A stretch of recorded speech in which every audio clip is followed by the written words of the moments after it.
You can spend like $1 million training the smartest AI model on Earth. Hmm. And the moment you try to put it into a production app, it will just completely crush your servers. Oh, absolutely. It's a total nightmare. Right. And for anyone listening to this right now who writes code for a living, I mean, you know exactly what this late night reality looks like. You're staring at your terminal, the monitor is basically the only light in the room, and you've just built something incredible. The accuracy is probably off the charts at that point. Yeah, exactly. It passes every benchmark. But the weights file is 60 gigabytes. It takes 10 seconds to run a single inference. It's eating up memory like a memory leak in a while loop. And the cloud compute costs are, going to bankrupt your startup by Tuesday. It's just so common. You end up with a massive, brilliant model that is, functionally speaking, entirely undeployable. Which is just heartbreaking as an engineer. It really is. And it's basically the defining engineering bottleneck of this entire generation of software. We are remarkably good at building massive intelligence in the laboratory, but the roads in a production environment simply cannot handle the traffic. Yeah, the latency requirements alone will kill you. Exactly. Real-time user applications, strict memory footprints on edge devices, or even standard cloud containers. It all means that size is just as critical as accuracy. And that brings us to the core mission of today's deep dive. We are tackling a concept known as knowledge distillation. Yes. And the more you dig into the mechanics of this, the more it looks like the ultimate compiler optimization for neural networks. It is the underlying architecture trick that allows tech giants to run seemingly massive AI capabilities on everyday hardware, like right inside your phone. The whole field really revolves around one highly practical foundational rule, which is train big, deploy small. Train big, deploy small. I love that. Yeah, it sounds like a basic optimization strategy on the surface, but the mathematical mechanics of how you actually extract the magic from a massive model and cram it into a tiny one without breaking the intelligence, that is where the real engineering happens. So if the overarching goal is to, deploy small, we have to figure out how to transfer the intelligence from a massive architect, the teacher model, right into a drastically scaled down student model. Right. And you obviously can't just copy-paste the weights. No, the student model literally doesn't have the memory allocation for them. It would crash instantly. So the breakthrough here is that we don't transfer the architecture, and we don't even focus on transferring the final answers. We change how the student is graded. Right. We focus on extracting something called dark knowledge. Dark knowledge, it sounds like a concept from a fantasy novel, honestly. It totally does. It sounds like we're casting spells. But it represents a very concrete mathematical reality in machine learning. To visualize it, we have to examine the difference between training on hard labels versus training on soft predictions. Okay, so as engineers, the easiest way to map this is by thinking about data types. Like, a hard label is essentially a strict Boolean or a one-hot vector. Yep, a simple true or false. Right, so if you are training a vision model to recognize animals, a hard label provides a binary ground truth. Basically, is dog true? Every other category is strictly false. It's a 1 or a 0. Exactly. But a soft prediction, on the other hand, returns an array of floats, a probability distribution. The model doesn't just return dog, it returns an array saying, I am 85% confident this is a dog, I am 10% confident it's a cat, I am 4% confident it's a fox, and I am 1% confident it's a car. And we really need to look at why that array of floats is so revolutionary. Those smaller numbers, like the 10% cat, the 4% fox, they contain orders of magnitude more information than the simple 100% dog hard label. Because it shows the nuance, right? Yes. That probability distribution is basically a topographical map of the model's entire understanding of the world. It reveals the hidden underlying relationships between classes. So it's telling the student model that dogs and cats share a massive amount of visual features. Exactly. Dogs and foxes share slightly fewer features. But dogs and cars exist in fundamentally different semantic universes. So this dark knowledge is essentially the structural map of how concepts relate to one another. The teacher model isn't just handing over the final answer, it's handing over its entire reasoning process, including its doubts and its secondary hypotheses. Yeah, it's a lot like a math exam. Oh, how So like a math exam where the student gets graded on showing their work. Even if the final classification is slightly off, the way the student arrived at the conclusion really matters. That makes total sense, because when you train a standard neural network from scratch using hard labels, it is incredibly inefficient. Oh, completely. A binary pass-fail grade, just comparing the output to a 1 or a 0, doesn't tell the network why it failed Right. or how close its internal representation was to succeeding. Standard binary cross-entropy loss just punishes the model for not being 100% confident. Too rigid. Exactly. But when a tiny student model is trained to mimic the soft predictions of a massive teacher model, it isn't just learning to output dog. It is learning to replicate the exact contoured data space that the teacher spent millions of compute hours building. So capturing those nuanced interclass relationships allows the student to learn exponentially faster and generalize far better than if it were trained on the raw data set alone. You're giving the student a significantly richer, denser curriculum. Instead of just pointing at a picture and saying dog, you're pointing at it and giving a masterclass on mammalian visual similarities. But here's the major engineering hurdle with that. We know this dark knowledge exists in the floating point probabilities, but how do we actually surface it so the smaller architecture can backpropagate and learn from it? That is the tricky part. Because the mechanism used to extract this information is called temperature. And this is where my typical day-to-day experience as a developer completely clashes with the theory. I hear this all the time. The concept of temperature is often the biggest mental roadblock for developers moving from interacting with APIs to actually training and compressing models. Right, because when I am making API calls to a large language model, turning up the temperature parameter makes the output more random. Yes, it increases the variance. Like, if I set the temperature to 0.1, the model is highly deterministic. It gives me strict, predictable JSON or text. But if I crank the temperature up to, like, 1.5 or 2.0, the model gets creative, which is usually just a polite way of saying it starts hallucinating, ignoring my prompt, and producing chaotic output. Yeah, it goes off the rails a bit. So why on earth would we want to introduce chaos and randomness into a pipeline specifically designed to compress strict, accurate intelligence? It is a brilliant pushback, because you are looking at the end-user result rather than the mathematical mechanism. Okay, lay it on me. In the context of knowledge distillation, temperature isn't about injecting chaos. It is a mathematical scaling factor applied to the logits. We really need to look at the pipeline right before the model gives you that final probability. Okay, let's trace the data. So the network processes the image, does all its matrix multiplications, and outputs raw scores, the logits. Yes, and those logits are unnormalized. They could be wildly different numbers, like 50 for dog, 10 for cat, and -5 for car. Just completely raw values. Right. To turn those raw scores into a clean probability distribution that sums to 100%, we pass them through a softmax function. Which gives us the percentages. Exactly. Now let's look at a highly confident, fully trained teacher model. Its raw logits are going to be extreme, which means its post-softmax probabilities might look like 99.99% for dog and 0.001% for cat. And if you feed that 99.99% distribution to a student model as the target to learn from, well, it functionally looks exactly like a hard binary label. Yes, because the 0.001% for cat is mathematically microscopic. Right. The dark knowledge is technically there in the array, but it is mathematically useless. Exactly. When the student model calculates its loss and does backpropagation, the gradients produced by that tiny 0.001% difference are practically zero. It's just a rounding error in the calculus. Pretty much.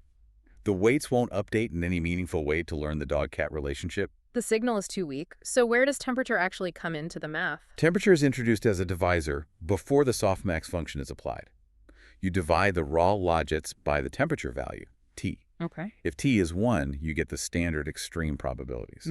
But if you raise T to, say, 5 or 10, you compress the range of the logits. You basically flatten the sharp peaks of the model's confidence. Ah, so you change the math before the percentages are locked in. Exactly. So that 99.99% confidence for dog gets artificially squashed down to, let's say, 85%, and that 0.001% for cat gets pulled up to 10%. That's it. You aren't changing the rank order. Dog is still the definitive top choice, but you are dramatically magnifying those hidden relationships. By softening the predictions, the microscopic dark knowledge is magnified into a massive, usable signal. And now, when the student model calculates the distance between its own predictions and the teacher's softened predictions, which we usually do using a metric called KL divergence, the gradients are massive. It forces the student to pay attention. Yes. The student is forced to pay attention to the fact that cats and dogs are visually similar because the math practically demands it. That is such an elegant solution. It's like applying a logarithmic scale to a graph where one bar is a mile high and the other is a millimeter high. You apply the temperature, the scale compresses, and suddenly you can actually read the data in the smaller bars. That is a fantastic analogy. You extract the dark knowledge by turning up the heat. You calculate the loss against those softened targets, and you forge a smaller, highly capable student. It's beautiful engineering. It really is. Let's look at what happens when this compiler optimization hits reality, because the industry standard case study for this is Distilbert. Oh, Distilbert. That is the watershed moment for deployment engineering in natural language processing. It took this elegant mathematical theory of logits and temperature scaling and just proved it in a brutal real-world production environment. To give some context to the listener, when the original BERT model dropped, it fundamentally changed how AI understood language, but it was massive. Unwieldy, really. Yeah, the sheer size of the transformer architecture meant that running it in a standard application was just a nightmare of latency and compute costs. And then Distilbert comes along using this exact knowledge distillation process, and the metrics achieved are staggering. They really are. Like a Distilbert is 40% smaller than the original model. It runs 60% faster on inference, Yeah. and it retains 97% of the original model's language understanding capabilities. We have to stop and look at what maintaining 97% performance while shedding 40% of the parameter weight actually means for a software architecture. It's huge. Distilbert didn't just shrink the hidden dimensions of the network. The engineers actually stripped out half the transformer layers entirely. Wait, really? Just pulled them out? Just remove them. They forced a 6-layer architecture to mimic the topographical data map of a 12-layer behemoth. That is an extraordinary engineering trade-off. As developers, we fight tooth and nail to shave milliseconds off database queries or to compress assets by a few megabytes. Right, it's a constant battle. Finding a technique that cuts your infrastructure overhead nearly in half while only costing you a 3% dip in your primary accuracy metric, that is virtually unheard of. And prior to Distilbert, implementing deep transformer architectures for everyday tasks like sentiment analysis, text classification, or even basic search relevancy, it required routing everything through heavy GPU clusters. Super expensive. Unbelievable expensive. Distilbert allowed those exact same capabilities to run on standard CPUs or directly on edge devices with imperceptible latency to the end user. It proved that the deploy small mantra was not just viable, but economically necessary. It honestly reminds me of compiling a high-level language like Python or Java down to highly optimized C or machine code. Oh, that's a great way to look at it. Right. You want the massive, expensive, heavy environment, the teacher model, to do the incredibly complex work of mapping the universe of data. You pay the massive compute cost up front during training, but you never ship the development environment to the user. No, of course not. You use distillation to compile that knowledge down into a sleek, optimized, production-ready binary, the student model, that runs lightning fast on whatever hardware the user actually has. That is the exact paradigm. Yeah. Distillation bridges the gap between laboratory capability and real-world utility. You decouple the cost of learning from the cost of inference. But this entire pipeline assumes something massive. It assumes you have the compute budget and the infrastructure to train a billion-parameter teacher model in the first place. Yes, the budget issue. Distilbert works because Google already spent the millions to train BERT. What happens if you are a scrappy startup or a researcher without unlimited server racks? What if you literally don't have access to a massive teacher model at all? When you remove the external teacher from the equation, you enter the counterintuitive, almost paradoxical world of self-distillation. Self-distillation. Okay, the idea that a model can act as its own teacher. When I first looked at this in the notes, the logic felt circular. It does feel like a snake eating its own tail at first. Yeah. You were telling me a model learns from its own soft predictions to improve its own performance. How does it bootstrap itself? If I try to map this to my own work, the closest analogy I can find is looking at code I wrote 6 months ago. Okay, I like where this is going. The code is a complete mess, but by forcing myself to sit down, review it, and map out my own convoluted thought process, I somehow extract deeper architectural wisdom and write a cleaner version 2.0. Is the model essentially reviewing its own messy code? The underlying mechanism is remarkably similar to that process of refinement. In self-distillation, you take a standard model and train it normally on hard labels. Okay, standard train. Once it is trained, you have it run inference over the entire training dataset, and you save all of its soft predictions, its probability distributions. Got it. Then, you initialize a brand new instance of that exact same architecture, and you train it from scratch. But this time, its loss function is targeting the soft predictions generated by its predecessor alongside the hard labels. But the immediate engineering question is, where is the net new information coming from? If architecture B is the exact same size as architecture A, and it's just learning from architecture A's outputs, how can it possibly become more accurate? Right, it shouldn't be able to surpass the ceiling of its teacher, logically. Exactly. But the new information isn't additional data. It is the structural smoothing of the decision boundaries. Tuning. Yeah. When the first model learns purely from hard binary labels, it is forced to become infinitely confident. It draws highly jagged, brittle boundaries between concepts to achieve 100% accuracy on the training set. It memorizes the noise, the outliers, and the mislabeled data. We call this overfitting. So the first model is basically cramming for an exam. It memorizes the flashcards perfectly, but its actual understanding is superficial and rigid. Precisely. But when that overfit model generates its soft predictions, the temperature scaling forces it to acknowledge its own uncertainties. Even if it is wildly confident about a specific image, the soft prediction still maps out the secondary probabilities. It creates a continuous, smoother gradient across the data space. Oh, I see the architecture now. When the student trains on those soft predictions, it isn't being forced to memorize jagged 100% confidence spikes. No, it's not. It is learning a much cleaner, smoothed out version of the data set. Self-distillation is fundamentally a highly advanced regularization technique. By forcing the model to process its own probability distributions, its own dark knowledge, it smooths out its rough edges. It prevents the network from becoming overly reliant on any single feature or memorizing noise. It's basically an unlearning of the dataset's inherent noise. That is absolutely wild. It really is. Even without a massive external teacher, the mere act of learning from a nuanced distribution of probabilities is mathematically superior to learning from binary pass-fail labels. The structure of the grading system matters more than the sheer size of the brain taking the test. Exactly. It proves that knowledge distillation is an architectural philosophy about how information is represented, not just a brute force compression trick. So synthesizing this entire deep dive back into your daily toolkit as you sit there debugging your code base tonight, train big, deploy small. That's the golden rule. You leverage the largest model you can afford to map the complex topographical relationships in your data. You rely on the float arrays, not the Booleans. Then you manipulate the temperature of the logits, expose that hidden dark knowledge, and compile it down into a fast, lightweight student model that your actual end users can interact with seamlessly. And this specific engineering pathway is what ensures AI capabilities will continue to scale across mobile devices, IoT hardware, and standard browsers, rather than being locked behind massive API paywalls and supercomputer clusters. But, the journey of optimization does not stop here.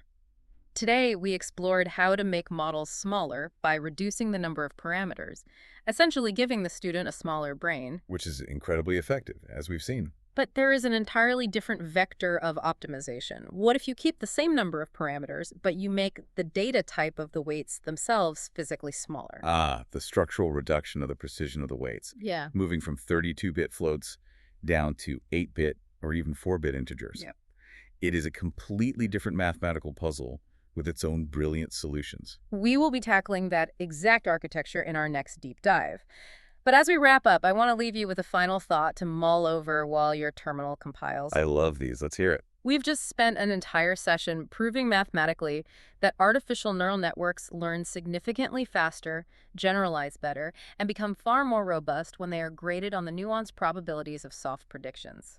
They become smarter by analyzing the almosts, the maybes, and the near misses of the dark knowledge. Right, they require the rich map of relationships rather than a simplistic pass or fail. Which raises a fascinating question about how we operate as engineers and, honestly, as humans. Are we too focused on binary, hard labels in our own careers? Oh, that's a deep point. When a deployment crashes, or a sprint fails, or a project doesn't hit its metrics, our instinct is to label it false, mark it as a failure, and just move on. We grade ourselves on a binary cross-entropy loss. But are we ignoring our own soft predictions? They really are. Are we throwing away the rich topographical map of our own near misses and nuanced experiences? The math says that if you want to build a truly resilient, generalized intelligence, you have to spend time analyzing the failures and the doubts, so keep your own dark knowledge in mind the next time you're reviewing a messy pull request. Yeah. Thanks for diving deep with us.